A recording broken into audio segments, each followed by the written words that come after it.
আসসালামু আলাইকুম ওয়া রাহমাতুল্লাহি ওয়া বারাকাতুহু।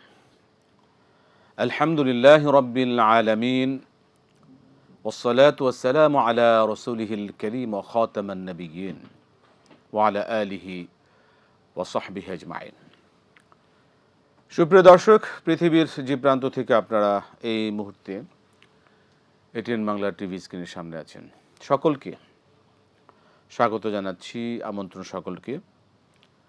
RFL Udidore presents Islamic Saul Job, powered by Islamic Bank Bangladesh PLC। জীবন ঘনিষ্ঠ যে কোনো বিষয় জানতে আপনারা সরাসরি আয়োজনে প্রশ্ন করতে পারবেন, ফোন করতে পারবেন, জানতে পারবেন আপনাদের প্রশ্নের জবাব কোরআন সুন্নাহ আলোকে সহিহ সুন্নাহর ভিত্তিতে ইনশাআল্লাহ। প্রিয় দর্শক, আমি আছি আপনাদের সাথে AK-M ফিরোজ, আপনাদের মূল্যবান প্রশ্নের জবাব দেওয়ার জন্য। স্টুডিওতে আজ উপস্থিত আছেন এটিএন বাংলা আমাদের সকলের প্রিয় মানুষ, প্রিয় মুখ, শেখুল আল্লাম শেখ শাহ ওয়ালিউল্লাহ হাফিজাহুল্লাহ। আসসালামু আলাইকুম ওয়া রাহমাতুল্লাহি ওয়া বারাকাতুহু। ওয়ালাইকুম সালাম ওয়া রাহমাতুল্লাহ। আহলান সাহলান শেখ, মারহাবান বিক। ইনশাআল্লাহ। প্রিয় দর্শক, আমরা আলহামদুলিল্লাহ এখনই শুরু করব আজকের আয়োজন। যারা কথা বলবেন অবশ্যই মনে করে আপনি টিভি সেট যে টিভি সেট আমাদের দেখছেন, কথা শুনছেন, দেখছেন, টিভি সেটের ভলিউমটা কমিয়ে কথা বলুন, তাহলে আমাদের কথাগুলো আপনি শুনতে পারবেন ক্লিয়ার, আমরা শুনতে পাবো। আমরা শুরু করছি আয়োজন ইনশাআল্লাহ। বিসমিল্লাহ, শুরু করি। দর্শক অলরেডি ফোন করেছেন। জি, আসসালামু আলাইকুম। আসসালাম রহমতুল্লাহ। মোহতারাম, ধন্যবাদ আপনাকে এবং অলিউল্লাহ স্যারকে। আমি আব্দুল জব্বার পাবনা থেকে বলছিলাম। আমি প্রথমে একটা পরামর্শ দিই, মানে ডন মাইন্ড, যে আপনাদের জন্য একটা অনুষ্ঠান শুক্রবারটা সরকারি ছুটি থাকে, অনেকেই দেখার সুযোগ পায় মনে হয়। 2 দিন না বন্ধ রেখে যদি আর একদিন বাড়িয়ে নেন। প্রশ্নে চলে যাই।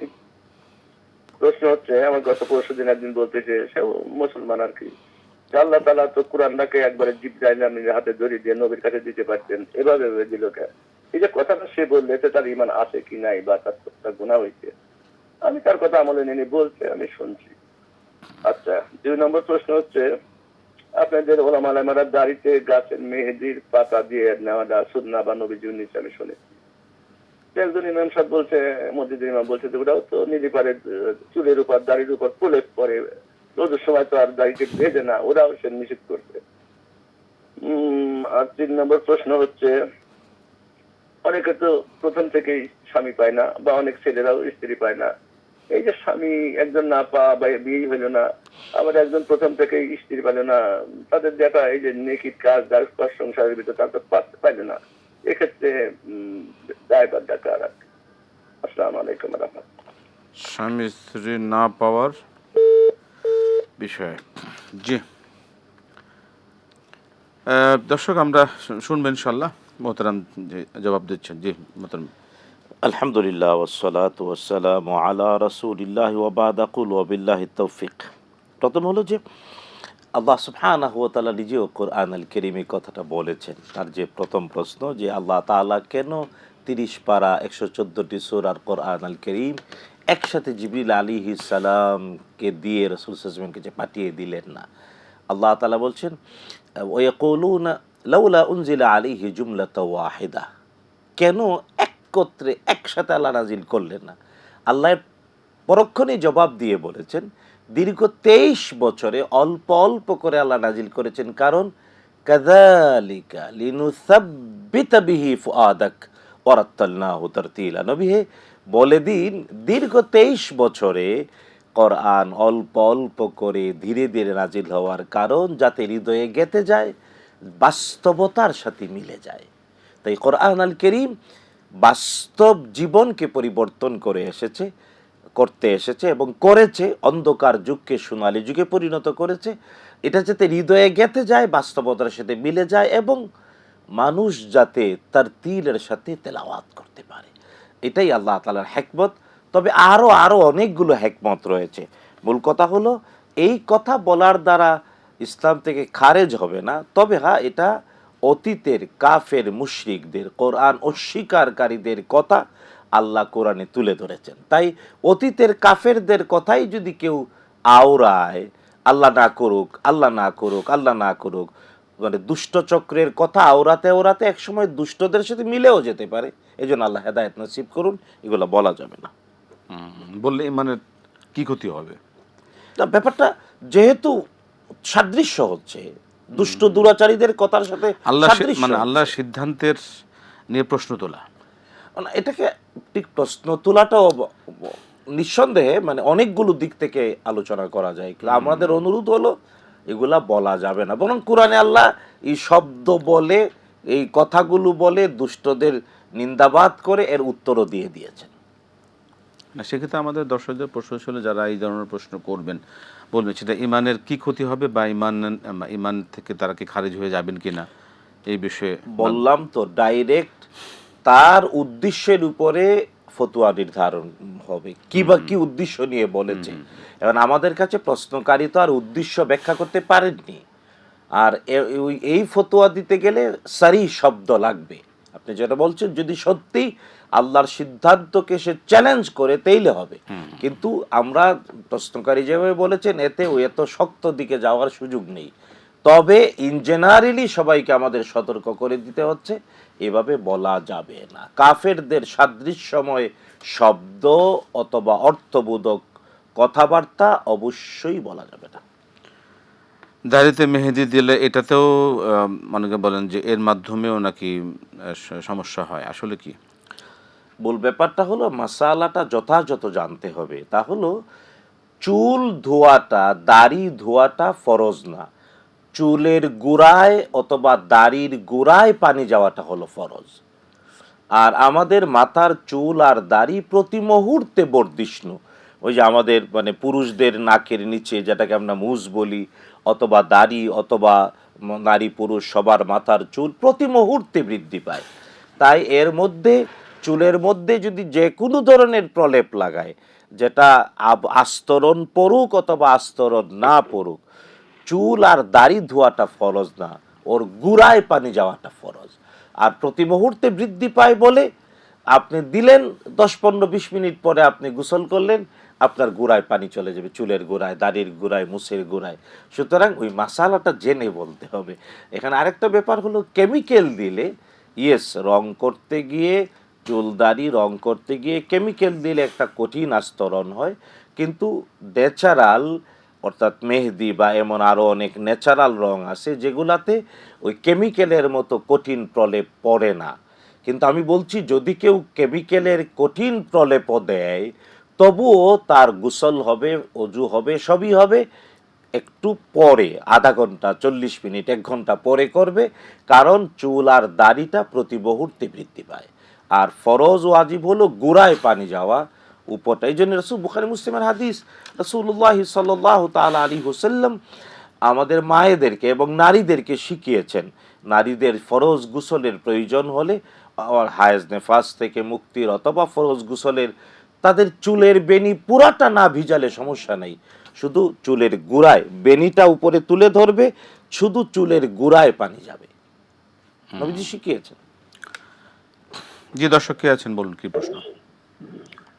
সালাম আলাইকুম। জি ওয়ালাইকুম আসসালাম। ওয়ালাইকুম আসসালাম। জি, বলুন। আমার প্রশ্ন হলো যে, আমরা কোরআন মাজিদ যখন তেলাওয়াত করি তখন দেখে দেখে একালিফ, মাদ, কলকলা, তারপরে আপনার গুন্না, এগুলো সব সুন্দরভাবে পড়তে পারি, কিন্তু যখন আমরা নামাজে সূরাগুলো পড়ি অনেক সময় দেখা যায় যে মনে থাকে না। শুধু তো সূরা না, সাথে সানা থেকে শুরু করে আত্মাহিত দরুদ শরীফ অনেকগুলোতে একালিফ, মাদ, গুন্না এবং কলকলা আছে। তো এখন আমাদের মনে অনেক সময় থাকে না, বেশিরভাগ সময় থাকে না। সেক্ষেত্রে কি আমাদের নামাজ পুরোপুরি হবে না, নাকি নামাজ কিছুটা মানে কি ক্ষতিগ্রস্ত হবে? এটা একটু জানাবেন। আর আরেকটা প্রশ্ন হলো, আমরা ইয়ার সময় আত্মাহিত থেকে শুরু করে একদম চার জিনিস যেখান থেকে ফেতনা মানে কি 4টা জিনিস থেকে যে আশ্রয় চাওয়া পর্যন্ত হাতের আঙ্গুলটা উঠাই রাখি, শাহাদাত আঙ্গুলটা উঠাই রাখি। কিন্তু আমি আবার কিছু দোয়া রব্বানা, কিছু দোয়া পড়ি ওইখানে, তো তখনও কি আমার আঙ্গুলটা উঠানো থাকবে, নাকি আমি আঙ্গুলটা নামাই ফেলবো? এই যে আরেকটা প্রশ্ন করতে যাচ্ছিলাম যে, আমি সেদিন ফেসবুকে দেখলাম যে প্রথমে রু কবজে পরে রু ইল্লিন অথবা সিজলিনে যায়, এরপরে রু নাকি আল্লাহ কবরে পাঠায় মানুষকে আবার সওয়াল জবাব দেওয়ার জন্য। কিন্তু এই রু নাকি 40 দিন পর্যন্ত সে যেখানে ছিল মৃত্যুর আগে, সেখানে নাকি 40 দিন পর্যন্ত রাখে আল্লাহ নাকি রুকে পাঠায় তার ইয়ারা কি করে, সন্তানেরা কি করে সেটা দেখার জন্য। এটা কি সত্য কিনা, এটা একটু জানাবেন। জি, আসসালামু আলাইকুম। জি, বিরতি সময় হয়ে গেল মোহতারাম, একটা বিরতি নিতে হচ্ছে। প্রিয় দর্শক, আপনারা দেখছেন RFL উডি ডোর প্রেজেন্স ইসলামী সাওলজা powered by Islami bank Bangladesh PLC. সময় হলো বিরতি নেবার, ফিরে আসছি বিরতির পর আবার ইনশাআল্লাহ।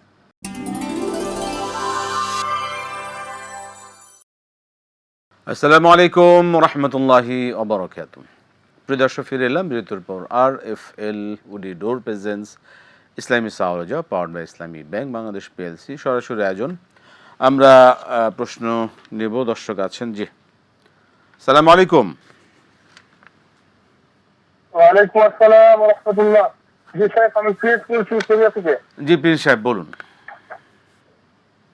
জি, আজকে আমি দুইটা প্রশ্ন করবো আজকে। প্রথম প্রশ্ন হচ্ছে যে আমরা অনেক সময় রাসূলুল্লাহ সাল্লাল্লাহু আলাইহি ওয়াসাল্লামের ওসিলা দিয়ে আল্লাহ তাআলার কাছে ক্ষমার দোয়া করি, হে আল্লাহ আপনি আমাদেরকে রাসূলুল্লাহ সাল্লাল্লাহু আলাইহি ওয়াসাল্লামের উম্মত হিসেবে এই পৃথিবীতে প্রেরণ করেছেন, এই উসিলে আপনি আমাদেরকে ক্ষমা করুন। এই ধরনের দোয়া করা কি আদৌ জায়েজ, বা এই ধরনের দোয়া করা কি আল্লাহ তাআলার কাছে কোনো শরীয়ত ভিত্তি আছে কিনা? ঠিক আছে। বলছেন দোয়া করা যাবে, অনেকে বলছেন করা যাবে না। দ্বিতীয় প্রশ্ন, আলহামদুলিল্লাহিল্লাযী আতানি মিম্মা বাতালাকা বিহি ওয়া ফাদ্দালানি আলা কাসীরিন মিম্মান খালাকা তাফদীলা, এই দোয়া সম্পর্কে সহিহ সুন্নাহ হাদিসে মহানবী হযরত মুহাম্মদ সাল্লাল্লাহু আলাইহি ওয়াসাল্লাম কি বলে গেছেন এবং এটার ফজিলত কি জানতে চাই আমাদের শ্রদ্ধেয় সাহেব সাহেবের কাছে। ধন্যবাদ। জি, আপনাকে ধন্যবাদ। আমরা আসছি ইনশাআল্লাহ। এর আগের প্রশ্ন ছিল যারা স্বামী স্ত্রী পান না, স্ত্রী স্বামী পান না, এই যে তারা যে এর থেকে যে বঞ্চিত বা এর যে থেকে এই বিষয়ে কি বলবেন? আল্লাহ সুবহানাহু ওয়া তাআলা কোরআন আল কারীমে স্পষ্ট জানিয়ে দিয়েছে, কেউ মৃত্যুবরণ করে মায়ের পেটে, অর্থাৎ দেহের ভিতরে প্রাণ আসার পরে পৃথিবীতে আসার আগেই মারা যায়, কেউ বা পৃথিবীতে জন্মের পরে মারা যায়, কেউ শৈশবে, অথবা কেউ কৈশোরে, যৌবনে। ঠিক এমনি করে মৃত্যুর যে স্বাভাবিক নির্ধারিত আল্লাহর নির্ধারিত বাস্তবতা, এতে মানুষ এই পৃথিবীতে জন্ম নেয় আবার মৃত্যুবরণ করে। হ্যাঁ, এই যে এই জন্মের এবং পৃথিবীর বাস্তবতার সাথে এটা একটা বিষয় যে প্রাপ্তবয়স্ক হলে বিবাহ হবে, স্বামী স্ত্রী হবে, কিন্তু অনেকেই বিবাহের বয়সের আগে মারা যায়, অথবা অনেকে বিবাহের বয়স হওয়ার পরেও স্ত্রী পায় না, স্বামী পায় না, মারা যায়। আসলে এটা কাদা ইল্লাহ, আল্লাহ সুবহানাহু ওয়া তাআলার নির্ধারিত সিদ্ধান্ত। এখন যদি ওরা আল্লাহ তাআলার কাছে দাবি করে যে আমাকে তুমি এটা দাও নাই, আল্লাহ প্রতিদান দেবেন। যা চাইবে আল্লাহর কাছে চাওয়ার মতো উপযুক্ত সত্তা আল্লাহ সবই দেবেন। আর এটা ঠিক যে আমাদের দৃষ্টিতে অনেকের হয়তো অপূর্ণতা, কিন্তু আল্লাহ তাআলা হয়তো অন্য দিক দিয়ে তাকে পূর্ণতা দিয়েছেন। এই জন্যে এই প্রশ্নটার প্রথম উত্তর হলো আল্লাহর কাদা, মানে কাদা মানে ফায়সালা, আল্লাহর ফায়সালায় সন্তুষ্ট থাকা।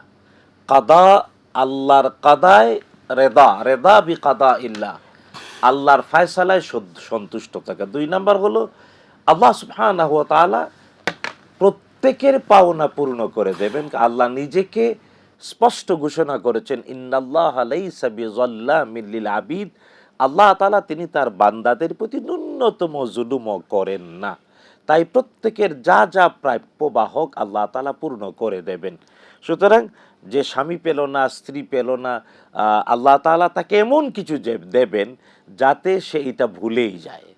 আর এই ক্ষেত্রে হাদিসে মুহাম্মাদুর রাসূলুল্লাহ সাল্লাল্লাহু আলাইহি ওয়াসাল্লাম এটা তো স্পষ্ট বলেছেন যে মুসলমানদের ছেলে মেয়েরা যারা অপ্রাপ্ত বয়স্ক মারা যায় তারা হবে জান্নাতের গিলমান। রাসূল সাল্লাল্লাহু আলাইহি ওয়াসাল্লাম অগ্রিম জানিয়ে দিয়েছেন, এমনকি তারা তাদের মা বাবার জন্য সুপারিশকারী হবে। আল্লাহ তাআলার হাবিব সাল্লাল্লাহু আলাইহি ওয়াসাল্লাম শিখিয়েছেন, এই জন্যে অপ্রাপ্তবয়স্ক ছেলে মেয়ে তাদের জন্য জানাজায় বলতে হয়, আল্লাহুম্মা জাআলহু লানা ফারতান ওয়া জাআলহু লানা আজরান ওয়া যুখরা ওয়া জাআলহু লানা শাফিআন ওয়া মুশাফফা ওয়া জাআলহু ফি কাফালাতি সাইয়্যিদিনা ইব্রাহিম আলাইহিস সালাম। জি, মদ কালকলা এবং যে এই বিষয়গুলো যদি নামাজের তেলাওয়াতে যদি পরিপূর্ণ না হয়, নামাজের কোনো ক্ষতি হবে কিনা?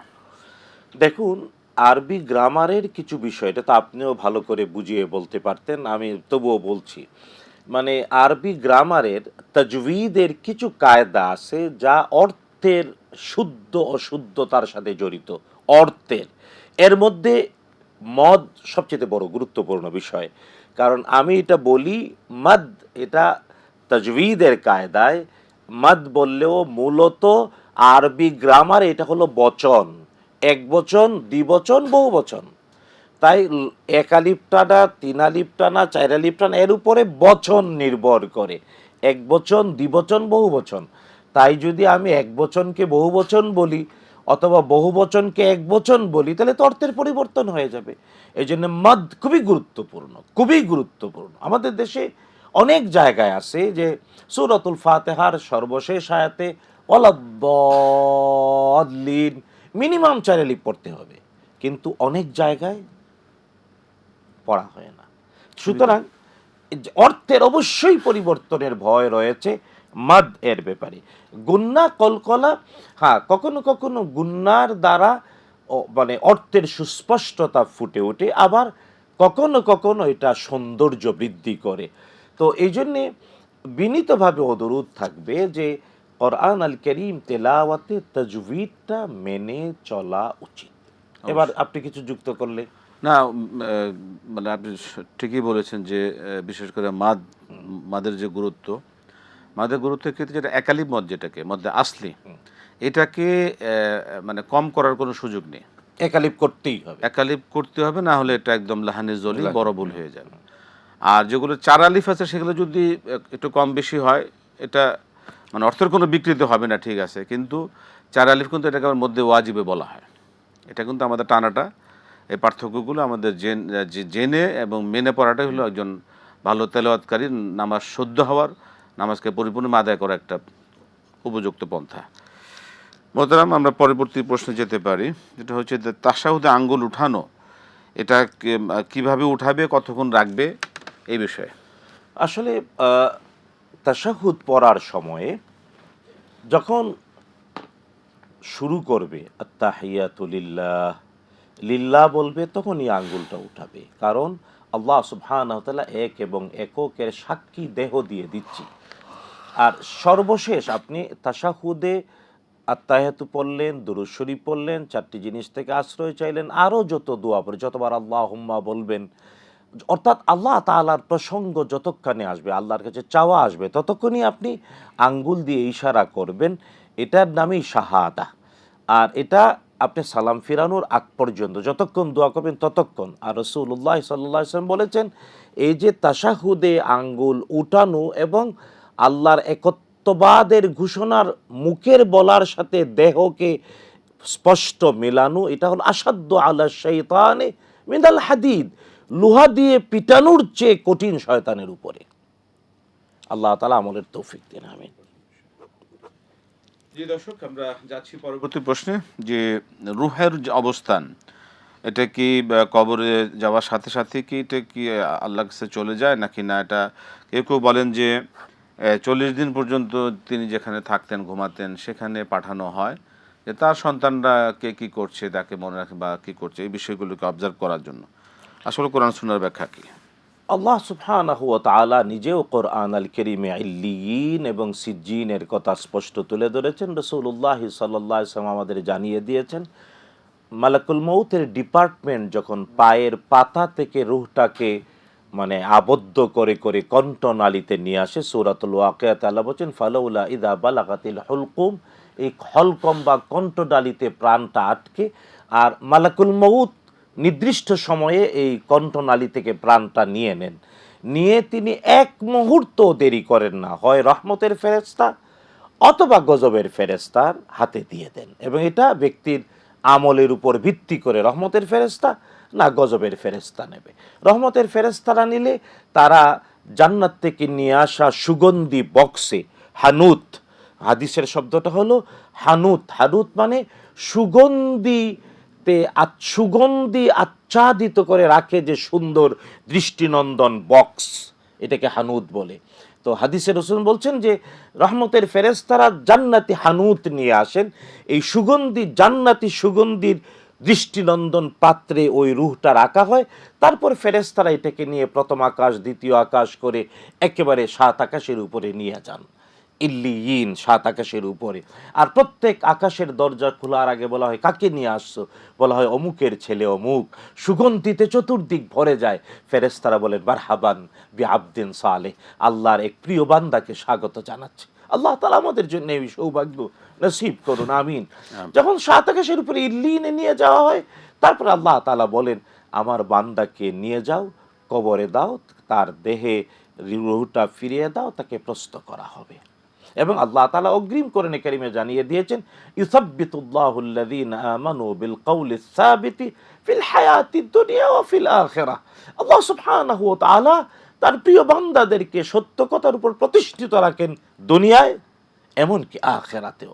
অপরদিকে আমলের উপর ভিত্তি করে গজবের ফেরেশতারা যখন দুর্গন্ধময় দুজকের দুর্গন্ধময় পাত্রের মধ্যে বিশ্রী দুর্গন্ধময় পাত্রের মধ্যে প্রাণটা রেখে আকাশে উঠতে চান, প্রথম আকাশের কাছে গেলে দুর্গন্ধে ছড়িয়ে যায়। মাআযাল্লাহ, আল্লাহ আমাদের আমাদের বংশধর কিয়ামত পর্যন্ত আমাদের সবাইকে আল্লাহ এর থেকে মুক্ত করুন, আমিন। তো দুর্গন্ধের কারণে ফেরেশতারা বলে কাকে নিয়ে আসছো, তখন বলে অমুকের ছেলে অমুক। তখন তারা বলেন দুষ্ট দুরাচারী, সরে যাও, আকাশের দরওয়াজা খোলা হবে না। রাসূলুল্লাহ সাল্লাল্লাহু আলাইহি ওয়াসাল্লাম এই কথা বলতে গিয়ে বলেছেন যে মানে ইন্নাল্লাযীনা কাফারু, আমি আয়াতটা মানে লা তুফাত্তাহু লাহুম আবওয়াবুস সামাই ওয়া লা ইয়াদখুলুনাল জান্নাহ হাত্তা ইয়ালিজাল জামালু ফি সাম্মিল খিয়াত, তাদের জন্য আকাশের দরওয়াজা খোলা হবে না এবং অবশ্যই তারা জান্নাতে যাবে না এমনকি যতক্ষণ না সুয়ের ছিদ্র দিয়ে উট প্রবেশ না করে, মানে অসম্ভব। তার মানে ওই তাদেরকে আকাশের দরওয়াজা খোলা হয় না। তখন ফেরেশতারা ওই আকাশের ফেরেশতারা দরজা খুলে না বলে এবং বদদুয়া করে বলে রাগে ওই দুজকের দুর্গন্ধময় পাত্রে থাকা রূহটাকে আশ্রে মারেন পৃথিবীতে। আর সিজ্জিন হলো পৃথিবীর নিচে, এই হলো ইল্লিন এবং সিজ্জিন। কিন্তু হ্যাঁ, আমাদের বোন যে বললেন কেউ কেউ বলে আমরা 40 দিন পর্যন্ত ওই যে ঘর বাড়িতে ছিল ওখানে পাঠানো হয় না, এটা সম্পূর্ণ মিথ্যা কথা, এটা বিশ্বাস করা যাবে না, এটা কুফুরি। কারণ প্রাণ দেহ থেকে বের হয়ে গেলে ইল্লিন অথবা সিজ্জিনে চলে যায়, দেহের সাথে কানেক্টেড থাকে, মানে দুনিয়াতে আসার ওইভাবে অবশ্যই আর কোনো স্বাধীনতা নাই। কেবল রাসূলুল্লাহ সাল্লাল্লাহু আলাইহি ওয়াসাল্লাম বলছেন সপ্তাহের 2 দিন ওই মৃত ব্যক্তির ছেলে মেয়ে তার অধস্তন উত্তরাধিকার যারা, তাদের আমল নামা যখন সোমবার আর বৃহস্পতিবার আল্লাহর কাছে উঠানো হয় তখন তারে দেখানো হয় তোমার ছেলে এই ভালো কাজ করেছে, আনন্দিত হয়, মন্দ করেছে না। প্রতি সপ্তাহে 2 বার আমরা একটা বিরতি নিয়ে আসি মহতারাম, এ বিষয়ে আরো শুনবো। প্রিয় দর্শক, সময় হলো একটি বিরতি নেবা, আমরা ফিরে আসছি বিরতির পর আবার ইনশাআল্লাহ।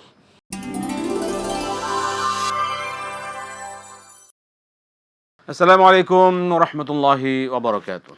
প্রিয় দর্শক, ফিরে এলাম বিরতির পর। RFL উডির দূর প্রেজেন্স ইসলামী সাওলজা powered by Islamic Bank Bangladesh PLC সরাসরি আয়োজন আমরা আছি। জীবন ঘনিষ্ঠ যে কোনো বিষয় জানতে প্রশ্ন করুন, ফোন করুন। আমরা যাব বিরতির আগে যে দর্শক প্রশ্ন করেছিলেন মোহতারাম, বিরতির মধ্যে আমাদের প্রশ্ন নিতে হয়েছে। এক দর্শক জানতে চেয়েছিলেন, প্রিন্স সাহেবের প্রশ্ন দিয়ে শুরু করি। রাসূলুল্লাহ সাল্লাল্লাহু আলাইহি সাল্লামের কে ওসিলা করে দোয়া করা কি শরিয়া সম্মত কিনা? না, উনিও ঠিকই বলেছেন যে ব্যাপারটা নিয়ে 2টি অভিমত। আমাদের এই সাবকন্টিনেন্টের হানাফি স্কুল অফ থট যারা অনুসরণ করেন তারা অনেকেই মনে করেন যে রাসূলুল্লাহ সাল্লাল্লাহু আলাইহি ওয়াসাল্লামের উসিলা দিয়ে দোয়া করা জায়েজ বা করা যায়, তারা অনেকে করেন। কিন্তু মূলত জমহুর বা অধিকাংশ মানে বিখ্যাত 4 মাযহাবের 3 মাযহাব, এমনকি মানে যারা মানে সিরিয়ায় হানাফি, যারা তুরস্কে হানাফি, যারা ইরাকের হানাফি, তারাও অধিকাংশরা মনে করেন না, বরং নেক আমলকে উসিলা করে দোয়া করতে হবে, যেটা নবীজি সাল্লাল্লাহু আলাইহি ওয়াসাল্লাম শিখিয়েছেন, আল্লাহ তাআলাও আদেশ করেছেন। তাই আল্লাহ যে বলেছেন কোরআন আল কারীমে 2 জায়গায় ইয়া আইয়ুহাল্লাযীনা আমানুত্তাকুল্লাহ ওয়াবতাগু ইলাইহিল ওয়াসিলা, নবীজি সাল্লাল্লাহু আলাইহি ওয়াসাল্লাম শিখিয়েছেন ওয়াসিলা মানে আল আমাল আস-সালিহাত, নেক আমল উসিলা করে দোয়া করতে হয়। রাসূল সাল্লাল্লাহু আলাইহি ওয়াসাল্লামের ওসিলা নিয়ে দোয়া করা সাহাবায়ে কেরাম থেকে এইভাবে প্রমাণিত নাই। জি, তারপর হচ্ছে আলহামদুলিল্লাহিল্লাযী আফানি মিম্মা ইবতালাকা বি, এই দোয়া সম্পর্কে না, এটা বর্ণনাটা বিশুদ্ধ। রাসূলুল্লাহ সাল্লাল্লাহু আলাইহি ওয়াসাল্লাম বলেছেন, যখনই কেউ কোনো অসুস্থ অথবা বিপদে আক্রান্ত কোনো ব্যক্তিকে দেখলো, অসুস্থ বা বিপদে আক্রান্ত ব্যক্তিকে দেখে এই দোয়া পড়ে, আলহামদুলিল্লাহিল্লাযী আফানি মিম্মা ইবতালাকা বিহি ওয়া ফাদ্দালানি আলা কাসীরিম মিম্মান খালাকা তাফদীলা, তাহলে লাম ইউসিবহু যালিকা আবাদা। নবী সাল্লাল্লাহু আলাইহি ওয়াসাল্লাম বলেছেন, ওই বিপদ বা ওই অসুস্থতাটা যিনি পাঠ করলো বিশ্বাস সহ আল্লাহর কাছে এই দোয়া, তার এটা কখনো হবে না। এটা বিশুদ্ধ হাদিস। জি, আমরা একটা প্রশ্ন নিতে পারি। দর্শক বলুন। আসসালামু আলাইকুম। ওয়ালাইকুম আসসালাম ওয়া রাহমাতুল্লাহি ওয়া বারাকাতুহু। হুজুর, আমি জানতে চাইতেছি যে আসরের নামাজে যে 4 রাকাত সুন্নত নামাজ আছে, এটা কি না বলে গুনাহ আছে, বা এটা পড়া কি বেশি জরুরি, না আমার তাসবিহগুলা বেশি পড়া জরুরি? এই একটা প্রশ্ন। আর দ্বিতীয় প্রশ্ন, সূরা কাহাফ এই আজকে বা বৃহস্পতিবার বিকাল থেকে শুরু করে শুক্রবার বিকালের আগে শেষ করলে তো হবে কিনা, 2 নম্বর। আর 3 নম্বর প্রশ্ন হুজুর, যে আপনার দরুদের ব্যাপারটা, হ্যাঁ, শুক্রবার দিন তো বেশি দরুদ শরীফ পড়া দরকার। এখন সূরা ওই যে আপনার নামাজের যে দরুদটা দেয়, ওই দরুদটা কি বেশি বেশি পড়বো, ও যতটুকু পারি, এই আর কি প্রশ্ন। ঠিক আছে, আচ্ছা। ধন্যবাদ। নামাজরত অবস্থা যদি হাঁচি এবং হাই ওঠে, সেই ক্ষেত্রে করণীয় কি? এটা সুন্নাহ রাসূলুল্লাহ সাল্লাল্লাহু আলাইহি ওয়াসাল্লাম শিখিয়েছেন। নামাজরত অবস্থায় যদি হাসি আসে, যে কোনো অবস্থায় হাসি আসলে আলহামদুলিল্লাহ বলতে পারে। আর আলহামদুলিল্লাহ সালাতরত অবস্থায় আলহামদুলিল্লাহ বলে সালাতের ক্ষতি হবে না, কারণ আলহামদুলিল্লাহ কোরআন আল কারীমের আয়াতের অংশ। অর্থাৎ সালাতে নামাজরত অবস্থায় কোরআনের আয়াতের অংশ তেলাওয়াত করলে নামাজ ভঙ্গ হবে না, হবে না, হবে না, এবং এটা সুন্নাহ দ্বারা প্রমাণিত। তাই সালাত বা নামাজরত অবস্থায় ব্যক্তির হাসি আসলো, সে আলহামদুলিল্লাহ বলতে পারে। হাই আসলো, লা ইলাহা ইল্লাল্লাহ বা লা হাওলা ওয়ালা কুওয়াতা ইল্লা বিল্লাহ। তবে শর্ত হলো হাসিটাকে নিয়ন্ত্রণ করতে হবে। অনেকে আছে নামাজের মধ্যে, জামাত নামাজে হাসি আসলো, সবার সামনে একেবারে নিয়ন্ত্রণ করা ছাড়া জোরে হাসি দিল, তার মুখের শ্লেষাসহ সব কিছু সব জায়গায় ছড়িয়ে পড়লো। অবশ্যই না। সুন্নাহ হলো অবশ্যই এইভাবে অন্তত হাতের কোণো দিয়ে অথবা যে কোনোভাবে হাসিটাকে নিয়ন্ত্রণ করবে, যাতে ছড়িয়ে বাহিরে না পড়ে, কারণ এতে জীবাণু রয়েছে। হাই আসলো, তাইলে অন্তত এইভাবে বাম হাতের তালু দিয়ে হাইটাকে আটকাতে হবে। নিয়ন্ত্রণ করবে। মোহতারাম, আজকে আমাদের সময় শেষ হয়ে গেল, কিছু প্রশ্ন রয়ে গেল। আমরা ইনশাল্লাহ আগামীতে শুনবো, আগামীতে আমাদের আয়োজনে। আজকে শেষ করছি। আপনাকে অসংখ্য ধন্যবাদ। জাযাকাল্লাহ খাইর, বারাকাল্লাহ ফিকুম। প্রিয় দর্শক, আপনারা দেখছিলেন আরএফএলওডি ডোর presence Islami সালজা powered by Islami bank Bangladesh PLC. এই ছিল আমাদের আয়োজন। আল্লাহ পাক আমাদের কবুল করুন। আজকে শেষ করছি, বিদায় নিচ্ছি। আসসালামু আলাইকুম ওয়া রাহমাতুল্লাহ।